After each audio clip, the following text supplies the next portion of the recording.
You knew that this wasn't what you needed, and you took control of your life and turned the wheel the other way. Nobody got hurt. Nobody died. Everybody moved on. Everybody's fine and like, it's better that way than following it through, because what, you don't want people to say, "Ooh, that's like scandalous." No, it's not scandalous. It's life. Life is messy.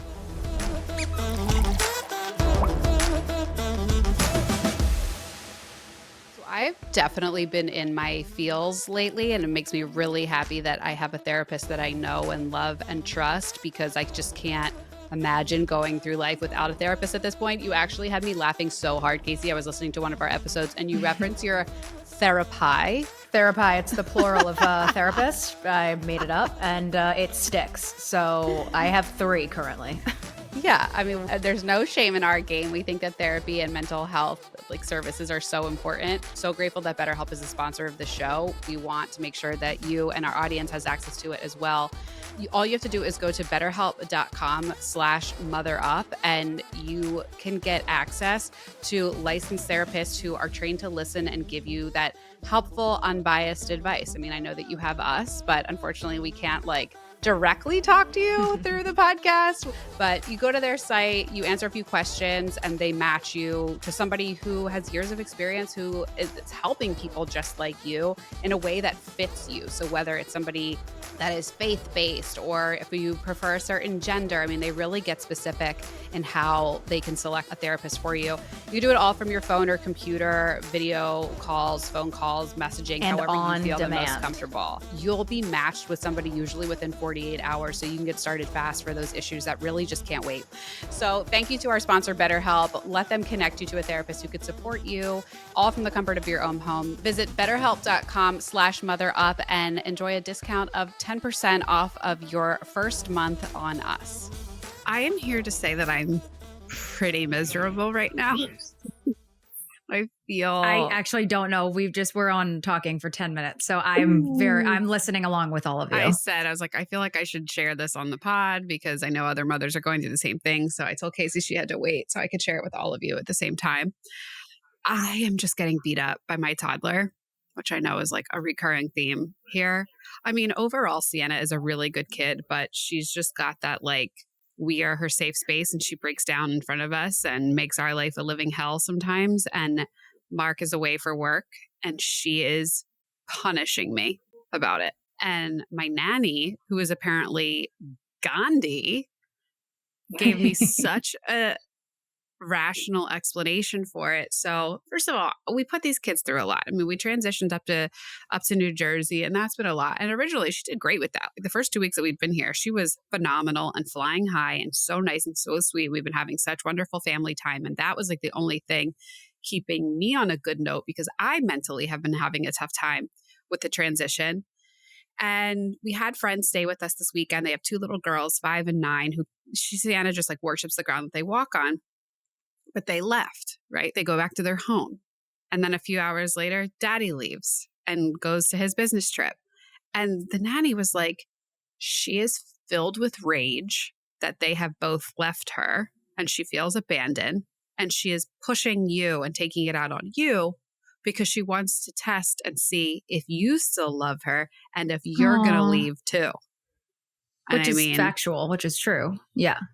So factual and so true. And I just have to sit and take it. And there's just, it's just enjoying your life. Everything, the simple tasks that we do every single day, like brushing your teeth, getting a bath, washing your hands, putting your shoes on, even just now, leaving the room to record this. I had to carry her out of here kicking and screaming, which normally I'm just hey, Sienna, mommy's got to start working now. And she's okay, love you, mommy. See you soon. But this week is not that way. It's really hard as a mom to not take all that personally and sit here and think to myself, if I would have done this, would it have been different? Should I have did this? Did I do this wrong? Is this me? Is it because Mark isn't here and she doesn't respect me and I'm the, not the better parent, and all these things. And I actually talked to one of my friends this morning who has a daughter who's a little bit older, who I always kind of go to because she's had issues with her too. And she's like, I'm having the same week as you. I'm here in solidarity with you. And I can tell you from everything that I've read, this is normal. And that's what I always keep saying to myself, because Mark is like, oh my God, do we need to get a counselor? Do we need to get somebody to help her? I'm like, I don't think it warrants. I will say pause. I love how he's like ready to fix it. Like he is the strategy man. He's got the whiteboard out. Yeah. Ready to draw up a play. I do love that about your husband. But I'm like, but I don't think we need to do that. But then he's kind of like, well, then what are we complaining about? I'm like, I'm not complaining. I'm just like trying to voice, how I feel. And then I also feel very intricate in how I handle it with him because I don't ever want him to feel like I'm blaming him for leaving. That is this just a girl thing? Is this just a daughter thing? Not just a daughter thing. I'm sure there are people that feel this with their sons and, maybe they're older, 5, 7, 9 kids. Mm-hmm. But, I say to Mark, like, I just need you to kind of be my partner. I'm not saying this to make you feel bad or to blame you at all. You're my partner when you're here. I need you to stay my partner when you're gone and just kind of like talk through this with me. And that's hard for him not to feel the dad guilt of that, right? Of not being around. And then you think of people, so there are husbands that have like international business where they're gone for weeks or husbands in the military where they're gone for months. Yes. And it's like, it's an issue that we all deal with. And a lot of the times it's the mom on the household front lines and you're the last defense. And I don't mean to make it life or death like military, but that's it. It's you and the babies and that's it. I mean, talking with my friend this morning was really helpful. And what did she say? She was just like, everything that I've researched and read says that like, this is normal behavior. Like, and I said, listen, I'll give her points for the fact that it never happens in public. It is always just with me in the car, just with me in the house.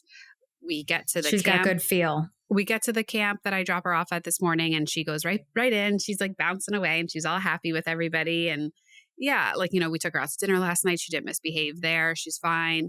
So that's what my friend said is she's like, everything I've seen has said, like, we are their safe space. They hold it in everywhere else. And and I always go back to like, kids are humans. Kids are us. Like, I've certainly been feeling it. Like I said, this transition has been hard on me. I just went through Father's Day, which is never my favorite. Like I shared with you like an issue that happened this weekend where I totally snapped at Mark because I just wasn't appropriating my feelings in the correct place. And like, that's what she's doing with me. So like, once you break it down and realize like where this is coming from, like, it's not that she doesn't want to wash her hands. It's not that she doesn't want to do this, that, or the other thing. Like she is just literally feeling so uncomfortable about the feelings that she's having. And that's how she takes it out. So when you strip it down, but it helped me to talk with my friend and again, to feel like this solidarity with somebody. So I was like, I feel like this might be helpful to share on the pod and just to start this episode, which has nothing to do with toddler rage, by the way, but start it just by saying like, if you're in that toddler phase of life or you're feeling just really beat down this week by your children or whatever else you have going on in your life, just know that I'm feeling it too, sister. Well, okay, here's a segue. I have a segue. Mm-hmm.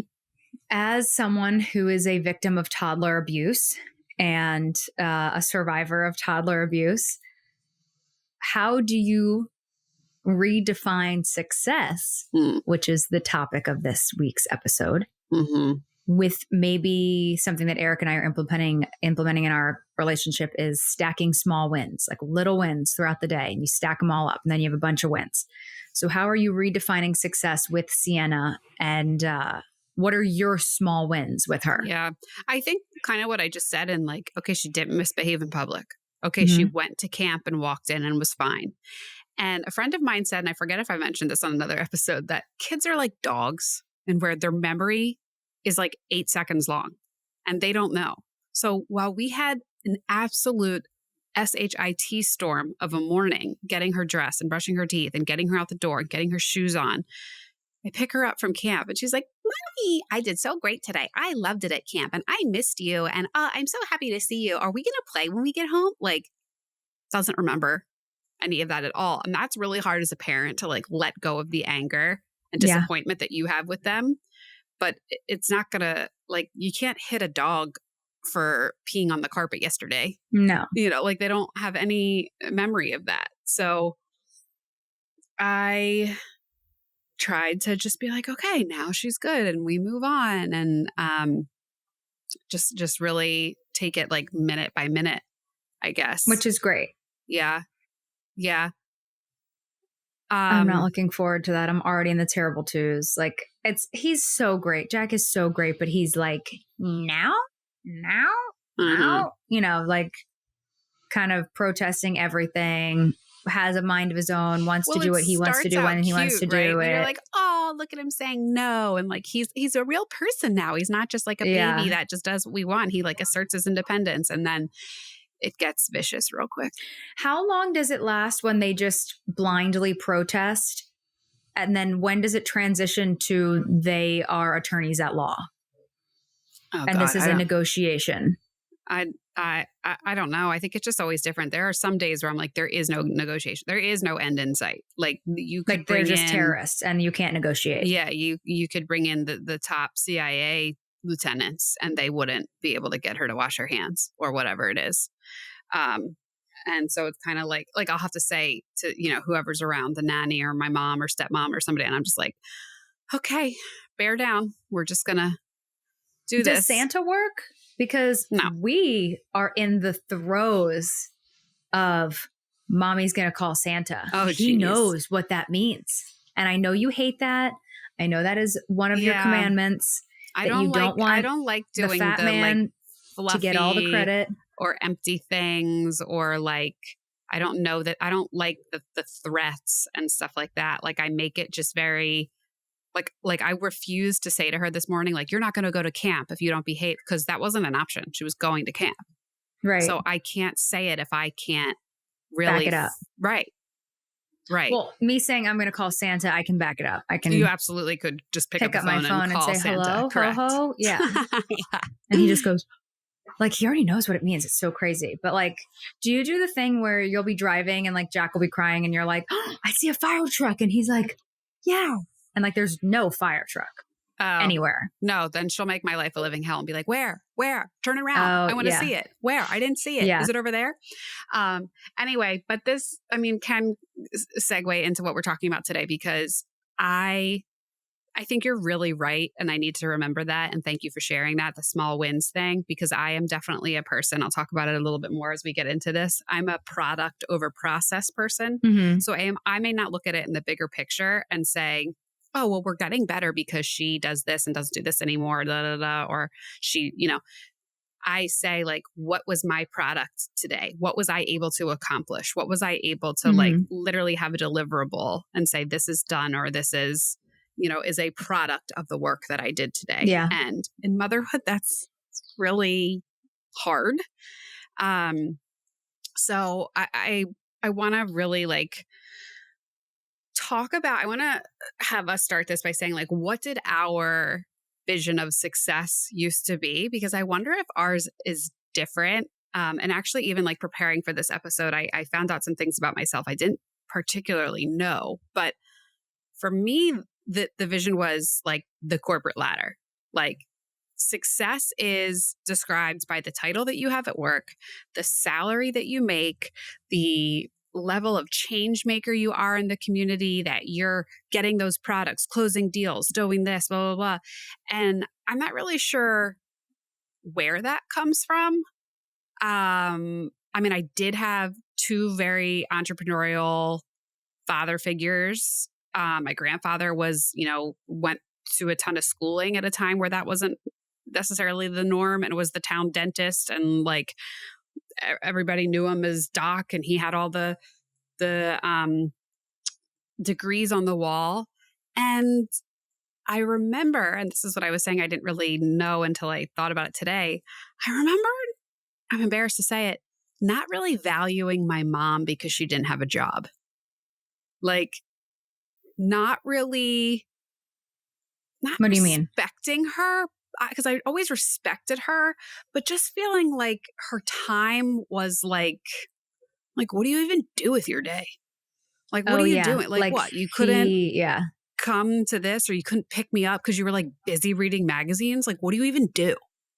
When really, like Days of Our Lives were on. Yeah. Like when really she was not only the manager of the household, but a manager of like so many different companies that her and my stepfather ran together. Like they were doing construction and development and contracts. And like, she was very heavily involved in all of that. But like, because I didn't see her like pick up and go to a 9 to 5, I was like, what do you even do all day? Mhm. So that was like embarrassing for me to have that thought today because I'm like horrified by that. This is terrible, but even like we're going to Nantucket for 2 weeks in 3 days. And like just figuring out what household things I need to have there because we have washer and dryer. So it's like we need dish detergent and like just planning a vacation from A to Z. I know. And I know that sounds like such a first world problem. Like, seriously, Kacie, like seriously, but like, I'm just giving an example. We went to a family wedding, like just something like that consumes days, like finding Jack a tuxedo and getting it taken in. And this one doesn't fit. And I have to take him for this fitting. And I have to go for my fitting because I'm pregnant and I don't fit into anything. And then like Eric didn't bring socks and like figuring out how to get him socks. And my dad went and picked, it's just like, so you here's are my the thought quarterback process on of that. all of that. And you have to remember everything. I'm victim of the same thing. I 100% agree with you. I think to myself often, how could I have even sustained my 9 to 5 corporate job at this point with the amount of stuff that we have going on in our life and the amount of things that are like that I'm doing on a daily? But I also fully believe in this theory. I forget what it's called, but basically like you will take as much time as you have to complete a task. You will take that long to do that task. So is whether that for you everyone or is that just for ADHD whether people? you have 5 minutes or whether you have an hour, like that's how long it'll take you. So sometimes I wonder, like, well, would it have taken me all day to plan for the travel to the wedding? Or if I did still work the 9 to 5 and I only had from 7 to 10 to do it, could I have got it done in 7 to 10? And it's no, I don't think that's true. Not saying that like, oh, I'm lazy or I do this or whatever. It's just like your hand is forced in certain things. So it's like, would you have entertained 7 different options for a tuxedo for Jack? Or would you have just said, this is the one, I need to get this done. I'm taking it to this first tailor that I find and blah, blah, blah. Where I become victim of like, but is that the best tailor? Let me look at the Google reviews and let me check with my friend and make sure that she likes that one. So I'm making sure I'm going to the right place. You see, like you kind of fill the time up with superfluous things because you can, basically, because you have that time, but you don't have the time, like it's just, you create more hoops to go through. But going back, and this is where I think we might differ. I'm interested to see what your answer is. I don't know that I never really looked at having a family as a point of success or like creating this unit and having kids and getting married and whatever. I think I always thought like, okay, yeah, like getting married would be a success, but I'm not. And I don't know if that, I was thinking about it this morning. I don't know if that's because I came from divorced parents in a broken home. And then I saw that like everybody was still functioning fine. So like, I didn't look at like, oh, this is the goal of attaining that because that is how life goes. Tell me if like, if you think of it this way, because this is, I think I'm doing some self-reflection right now. I looked at life in terms of chapters. College, chapter, over. Next chapter, career, corporate ladder, friends, lifestyle, social scene, yada, yada, yada. That's the next chapter. So I think, and I'm a big compartmentalizing person. So I put blinders on and I am like looking down at the ground and so focused on where I am right now and getting to where I want to be and like in that life phase. I always knew I wanted to have kids. I always knew that I wanted to have a family. I always knew I wanted the white picket fence. Like I always knew I wanted that. I wondered if we would be different because I knew that about you. Yeah. There was never a doubt that I wanted kids. I went as far and like, it wasn't like I was like single forever and ever and ever, but like, I remember when Eric and I broke up, I broke up. When we broke up in 2016, I had my quarter life crisis. I chopped my hair. I got a Jeep Wrangler. I moved to Boston, blah, blah, blah, blah. My sister's still scarred because that's when the Kylie Cosmetics came out and I had like the brown lip look going and I had like really bushy eyebrows. And she's like, you were the scariest creature. Like, I don't know how you got your now husband back because like, I remember we went on a date when we got back together. He took me out for Valentine's Day. And like now he like jokes about it. He's like, you had so much makeup on. Like he was like, I was just like, where are you? Are you in there? Like, but like that, I don't know. I was like into that whole, like, whatever, who cares? But my point is like when I was single for those 9 months or whatever, I remember having a conversation and I may have even had it with you because I know you came up to see me in Boston and we canoodled in bed and had girl time and had so much fun. But like in that space, because I'm just as a doomsday prepper, I like to go just in everything in life to the worst case scenario. It's like the Littlefinger thing from Game of Thrones, where he's like, expect the absolute worst outcome. And it's like probably not going to happen, but you're always prepared for it. That's how I live. And that's definitely like nervous system on fire, code red. But I was saying, if I don't like find somebody or fall in love, I'm 26 years old. I'm like, I would totally consider freezing my eggs. Like I would consider freezing my eggs. And if by the time I'm in my early 30s, I'm not married and I don't have like a life partner, I want to be a parent so badly that if I am financially stable and my parents can like live with me or be with me, I will have a baby. Like I've known once had that thought in my head because Wow. I never even got that far. Like again, that was not even anything I even I go to the ends of the considered. earth. Yeah. I go beyond like what Christopher Columbus thought there. I am beyond the edges of the corners of the world. I am off the map, literally off the map. So that's like where I would always plan for that. But going back to chapters. So post-grad, we were both in Philly. I got a job on TV right out of college. Holy crap. Was doing traffic, was making, I think it was like 28.5. Love the transparency. Thank you. And 28.5 doing full-time traffic. So like cab there, insanity, cab back, because you were in the living top in the city 4 market in the United States on television every that's morning. how it is. Like that's Hair, disgusting. makeup, clothing. Like there was no allowance. Like there was no budget for that. So it was like all that stuff. Like my parents have my brother at Villanova. My student loans I'm trying to pay off. Like they're trying to help me out. My grandma was literally paying for my cabs. Mm-hmm. Like how old was she then? My grandma in her 70s who still went to work every day. Yeah, who was a paying single for woman. my cabs. Yeah. And you do what you can, but it's like I don't even know what I was eating. And I think a lot of times like I didn't go out a lot with you guys because I had to go to bed at like 6 p.m. I had to be in the office at 3 a.m. on air at 4 a.m. And I like didn't go out a ton, but I just remember like when I would go out, my credit card was crazy. Like my dad's like, don't get a credit card. But like even a cocktail, like going out with your girlfriends and getting a cocktail is an expensive night out. Mm-hmm. Like going to the beach for the weekend, like we would always stay with Uncle John and Uncle Gary. So like we like stayed at their house. All right, let me rewind for a second. So saying all of that, did you feel like pride Successful and success? Like, oh my God, I just graduated college and I'm on TV in the number 4 market in the country. Like that is effing huge. I was very, very much aware of the opportunity I was given, the level that I was at, the platform that I was on. I knew I was so grateful and so like focused on what that opportunity was. So in terms of purely career success, it was not lost on me. Like I knew what I had at Fox 29 in Philly, and it was unbelievable and set the stage for the rest of my life and really was a huge part of making me who I am. The money wasn't there, but it didn't bother me because I loved my job. I absolutely loved my job. I loved our friendship. I loved our lifestyle. My parents were an hour and a half away. I was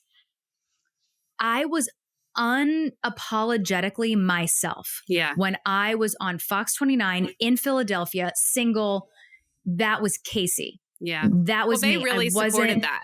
Like they supported, but like I we was love like you my and we want you self, here. and I was quirky. Yeah. Yes. Yeah. Like I was who I was. And I think with my following relationship, I was engaged and called off that engagement. We talked about this a little bit with a guest who we had on, I guess it'll be last week.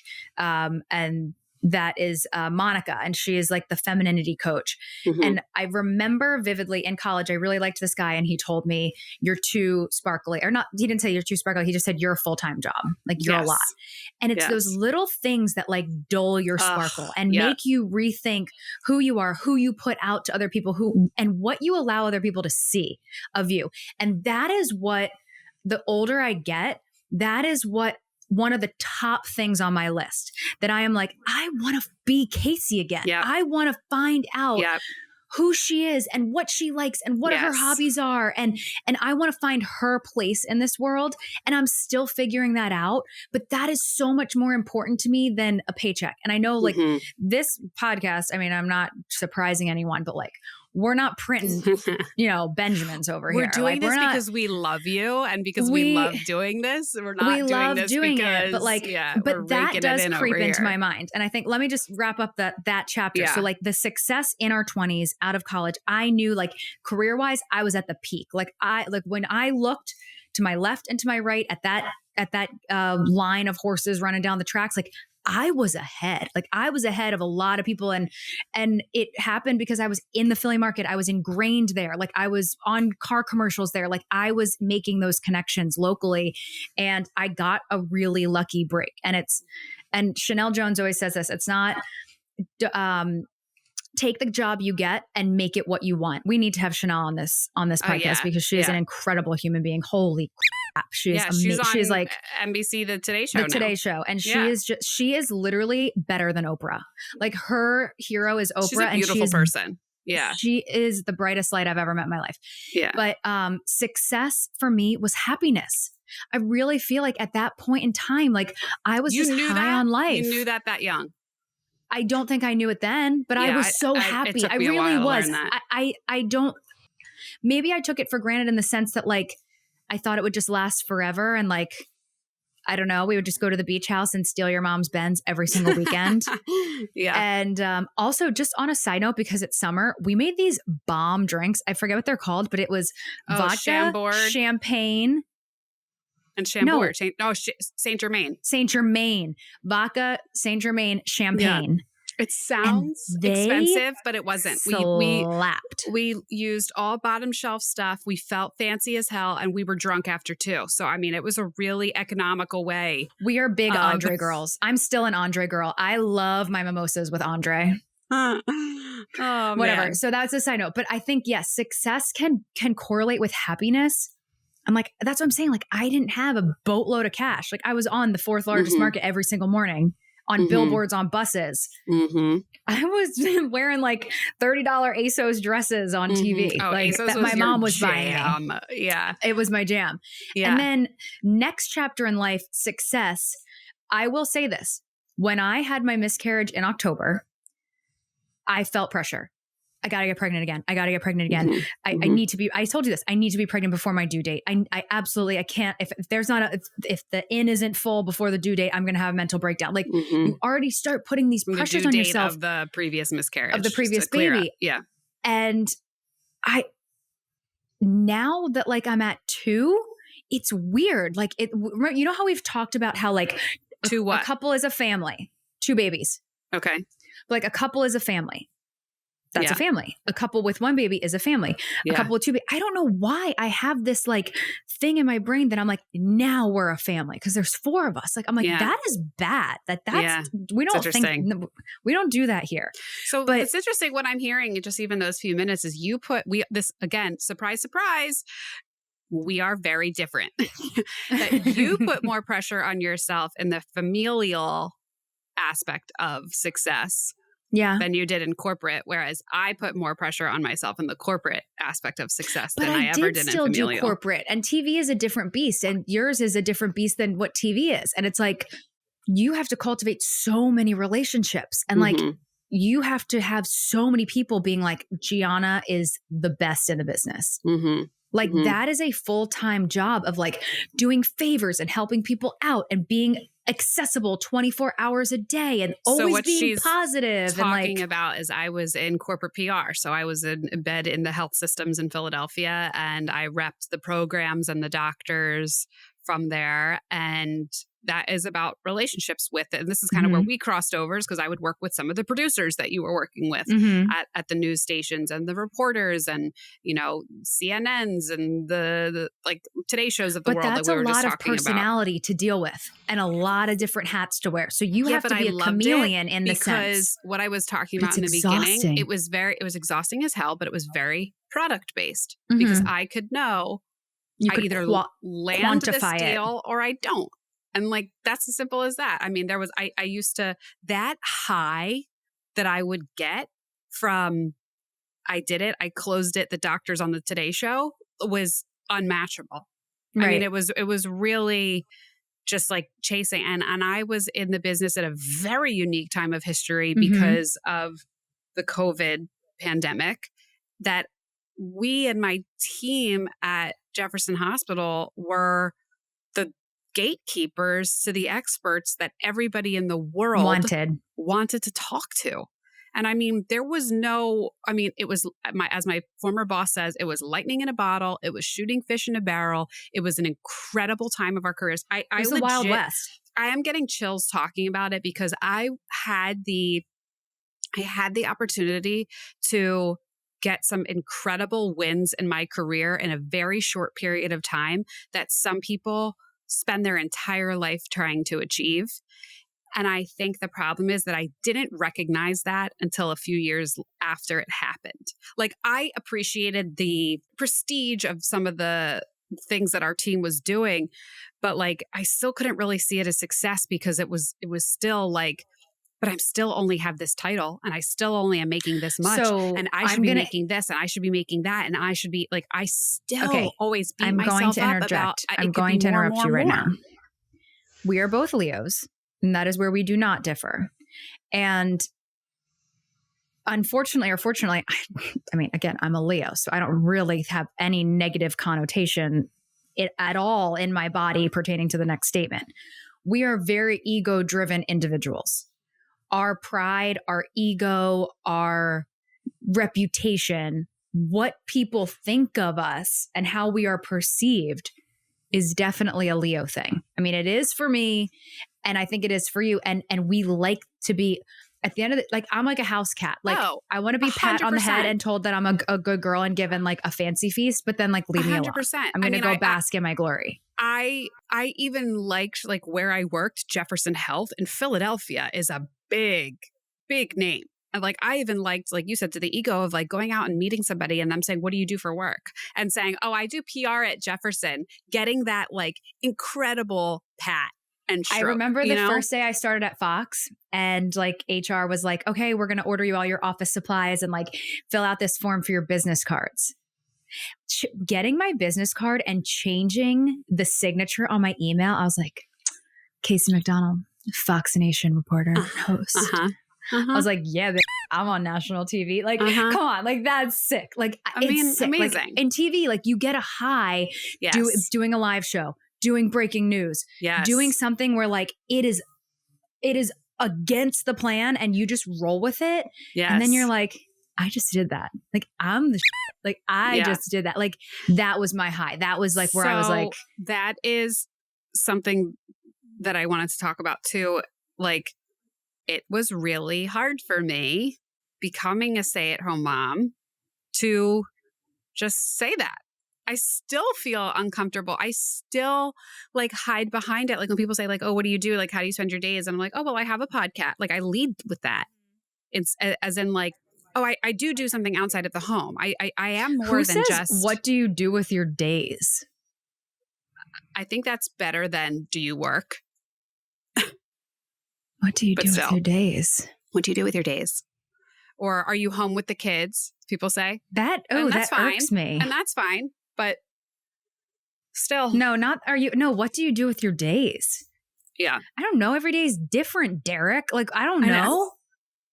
But what? Okay, so what do you do with your days? Because I know you're probably leaving work early to go golf, Derek.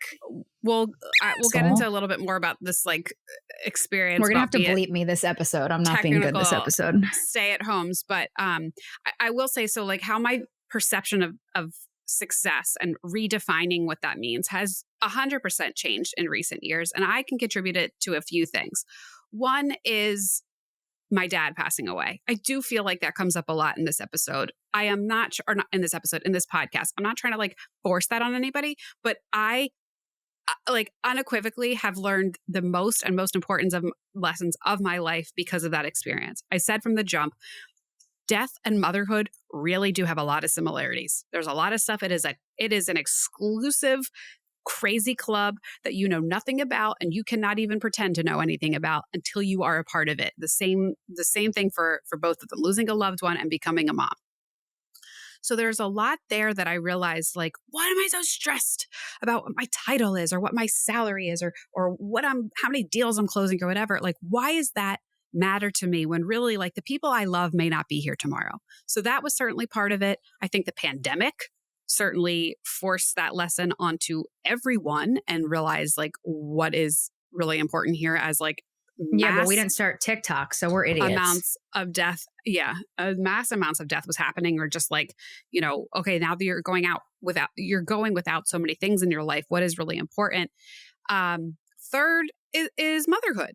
And just sharing this experience of being a parent with my husband and like really absorbing a lot of his thought process. Again, he went through the death of his mom and that really changed his perspective. So I am definitely at the point now where I can say like, what is success now? Success is just being happy. Success is having that flexibility, the quality time with the people that you love, helping your community, which is something I want to talk about. I've started volunteering and like, oh my God, has that been amazing for me? And if you would have told me a few years ago that I was going to get the same amount of enjoyment and feeling of success from something that pays me no money whatsoever, I would have been like, that's not a thing.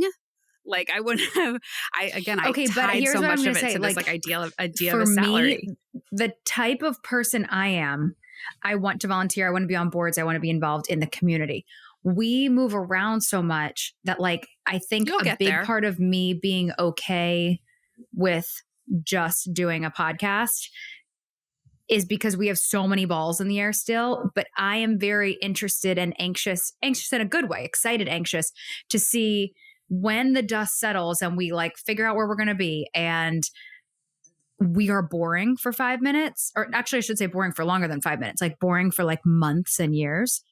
I'm anxious to see how itchy I get to get back.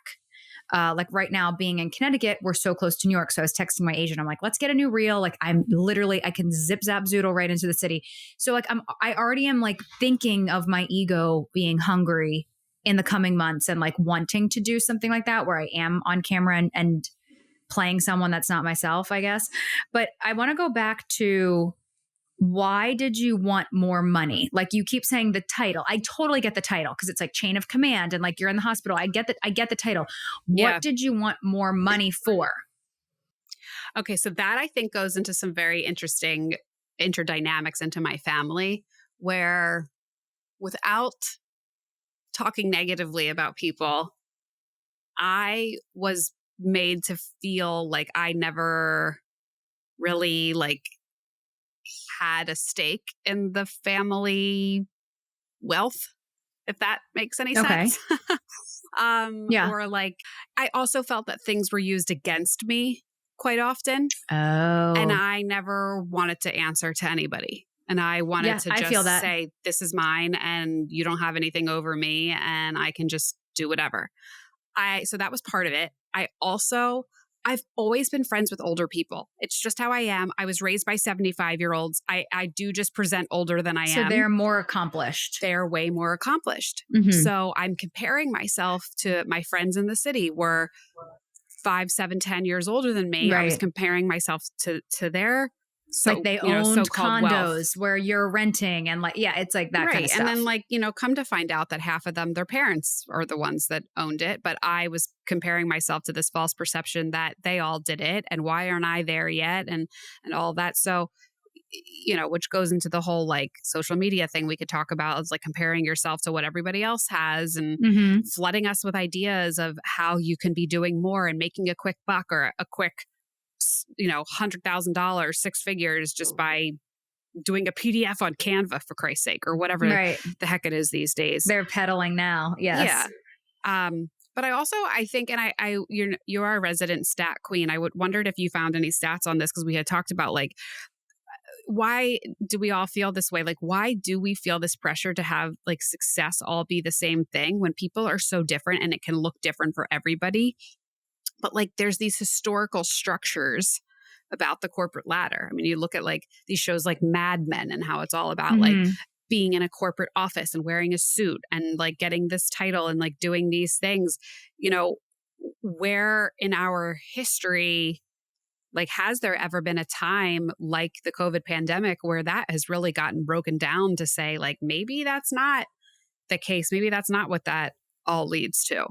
What stat am I supposed to figure out? So, or even just like, I think like, have there been higher rates of unhappiness and depression because what we thought success looked like is not yielding an actually fulfilling life?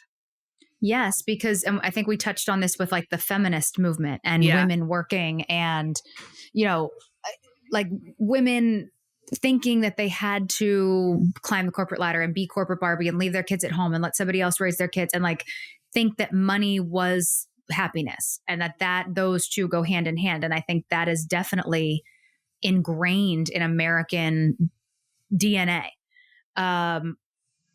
I think that is also part of it, is that like the keeping up with the Joneses, there's always going to be someone prettier than you. There's always going to be someone smarter than you. Everything is so public now. Everything's like, so public. Everything is so like people are competing with others just to say that they are better, as opposed to saying, but I'm doing what actually makes me happy.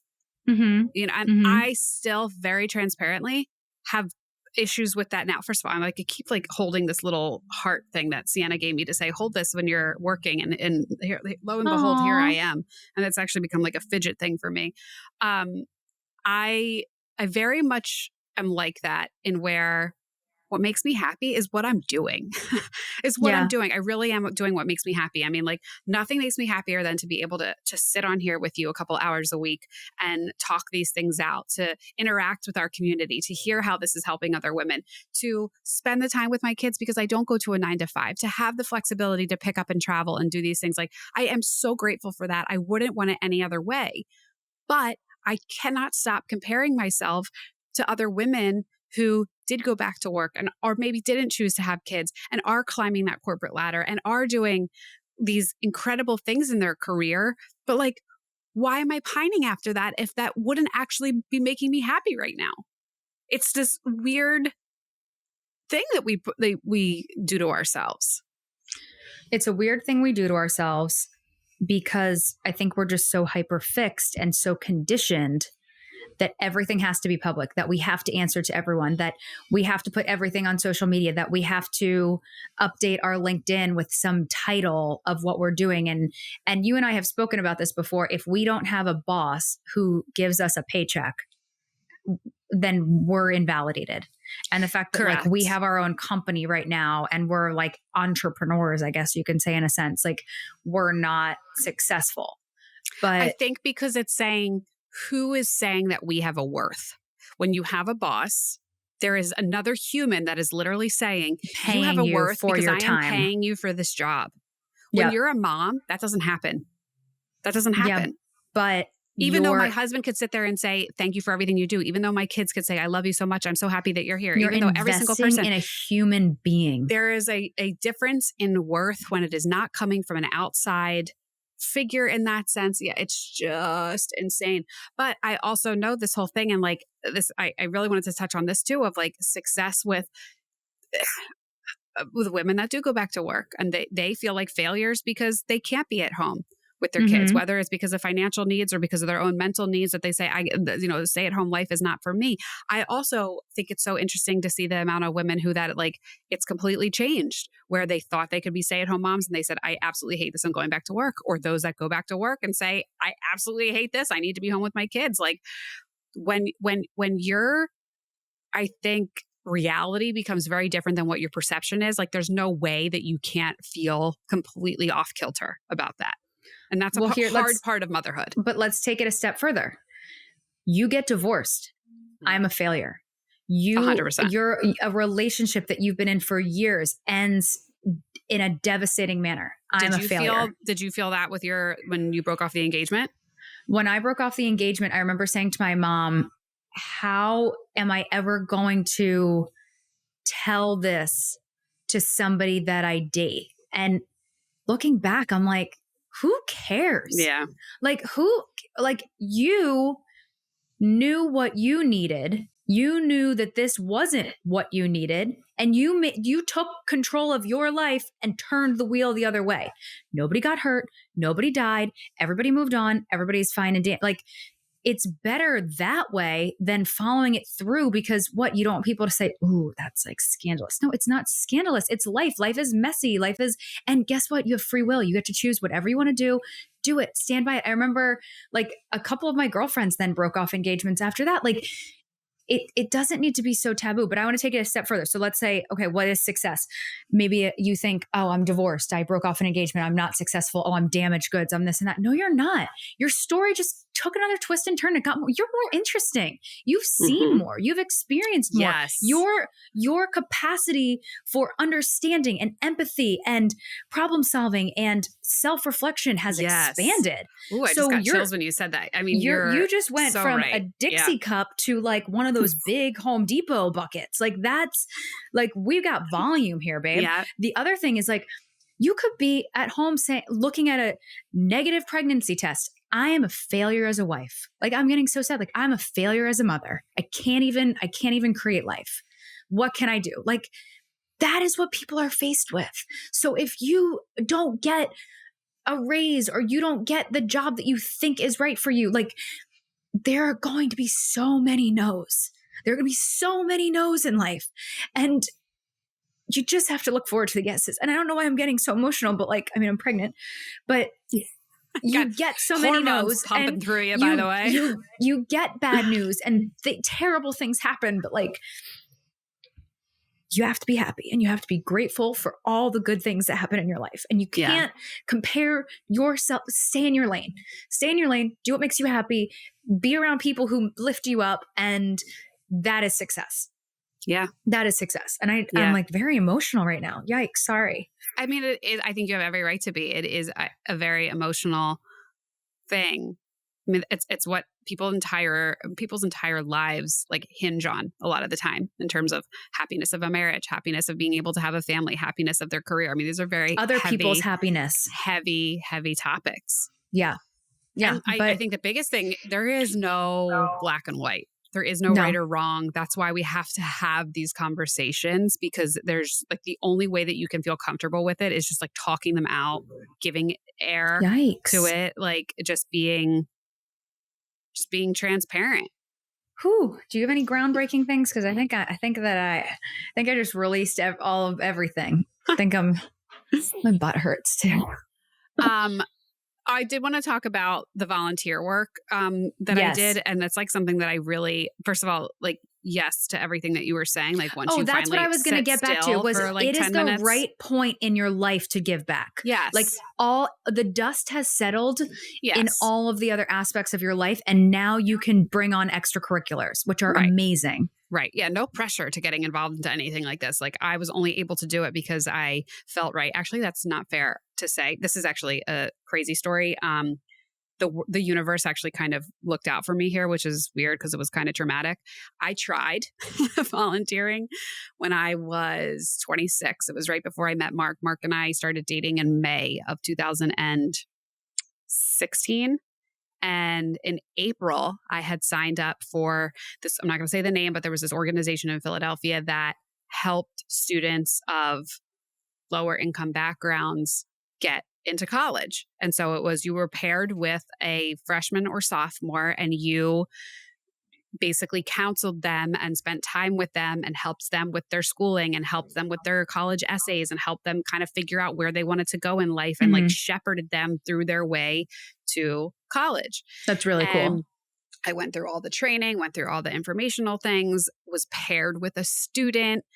You know, she was adorable. And we had what was supposed to be I met with her and her father at the organization. And then we had what was supposed to be our first phone call, and we talked for a few minutes.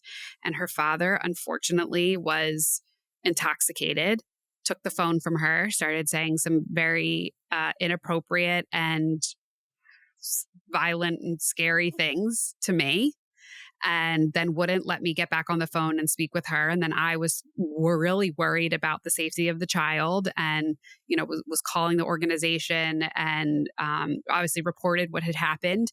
And the child didn't show up to school the next day.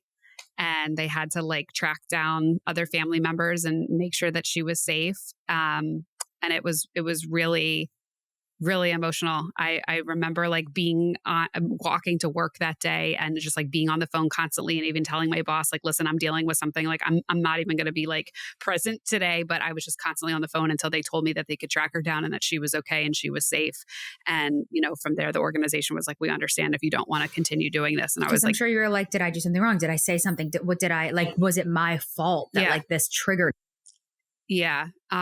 So, you know, the ironic thing is that my dad ended up passing a year later, and like I just became an absolute shell of a human, and I don't know that I would have been able to like see that relationship through to where it needed to go. Like I could barely support myself, let alone support somebody else in a very pivotal time of their life in terms of preparing and going to college. So but that was my foray in trying to do that. And then now I volunteer with the hospice organization. I do grief work. I check in with families who have lost loved ones and make sure they're getting the help that they need, or, you know, telling them about the options that are available to them through this organization. And it has been an incredible way to like repair my own heart from the grief that I have, but just to feel like you're helping others for like, you know, when you're not making a job out of it, when you're not making like a task or a chore and you're just doing it out of the kindness of your heart, it really just like feels different to you. But to your point, yes, like you do have to be in a good place in your life and feel like you're ready to take that on. So if you are listening and you feel like you're there, you're like, you know what, I've thought about doing something with like an animal society or a domestic violence type of thing, like whatever it is, I highly encourage you to do it. I'm happy to help you like talk through the process or find something that makes sense for you. I mean, I do talk with people on my own personal Instagram about that because I've been very open about the hospice work that I do. So please reach out if that's something that you're thinking. That's another thing that's annoying. And in terms of, in the vein of defining success, if you have someone who's on the board of something, people are blown away. They're like, oh, Henry's on the board of the hospital. Henry's on the board of the hospice. I actually am Henry's on the board. Okay. Of a thing too, but you think that, and it's like nobody knows what that means. I know. No civilians know what that means. I mean, I guess if you like live in like Manhattan and you're like in like Gossip Girl world, you know what that means. On the board, I don't know what that means. Metropolitan Museum of Art. But don't let that deter you. Like if you're like, oh, I volunteer at the SPCA, and someone's like, you clean up dog shit. Like, no. Yeah. Do you like? What do you do, Derek? Yeah, like Derek, don't Derek let that really... like. I hate Derek this episode. Derek is like. I don't know, but don't let that deter you that like, again, placing like, I don't get paid to do it, or it's not glamorous, or it's not this, or I'm not on the board of something. Like you're doing do it because you're bringing other people happiness and it's in turn filling your cup. Like that's why you need to do something, not because like gone are the days of putting things on your college resume to impress colleges to let you in. Like, I mean, that's not why you're doing it. Which is a whole other thing I wanted to say about how like, there's PTSD all thing of like growing and changing, whatever. But I do want to close this out by talking about there's two different mindsets that I had found and just like research I was doing for this episode about what is success. And there's growth mindset and fixed mindset. So when you think about things of like success is not about the outcome of a situation. It can be about the process, which I talked about. It's something I have a very hard time with, where it's like, I need to have a tangible product that I can show. It's not about the destination. It's about the journey. Yeah. Yeah. Like I'm very product based and I need to show something is completed, not like a physical product, but like I need to say that like, okay, here's the thing that I can say was done and that was a success. But this growth mindset, and I think that this has taken me a really long time to learn. I don't think that I had this until only a few years ago. I do think that Mark has been a very big catalyst in me thinking this way. A growth mindset is focusing on and learning from an experience. So even if it went wrong, did you learn from it?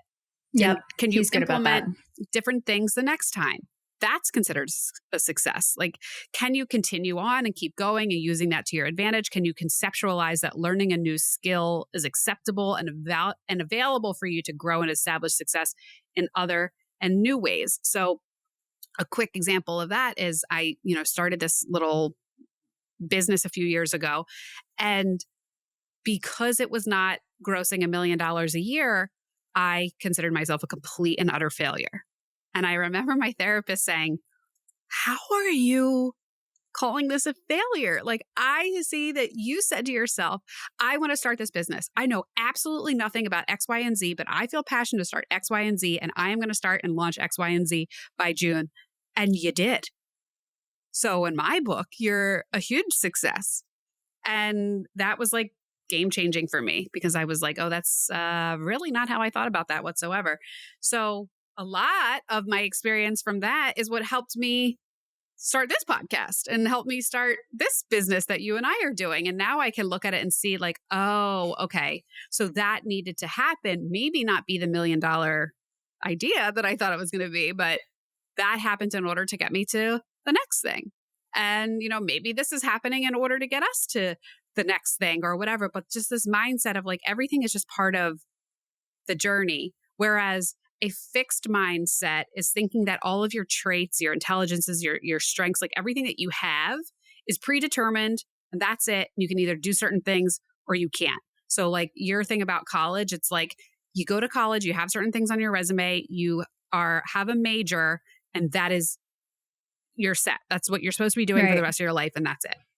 And I tell you, I give it to the people that completely make career changes, that completely try something new, that try something different. Yeah. Like, what a way to sum up this episode of like redefining not only success, but yourself. I mean, you completely, and I think in motherhood, like what an amazing opportunity to do that, because how much do you learn about yourself when you become You're a mom? a phoenix. Motherhood is a phoenix. Yes. The old you, that's how I think of it. I think the old you is dead and gone, and you are just this new creature entirely. And that is the mystery and the challenge and the quest postpartum of finding out who that person is. And you know, maybe you never really knew who you were, but this is your chance to, you know, figure it out and reinvent yourself. Fly high, baby. What a beautiful note to end on. Love it. We love you.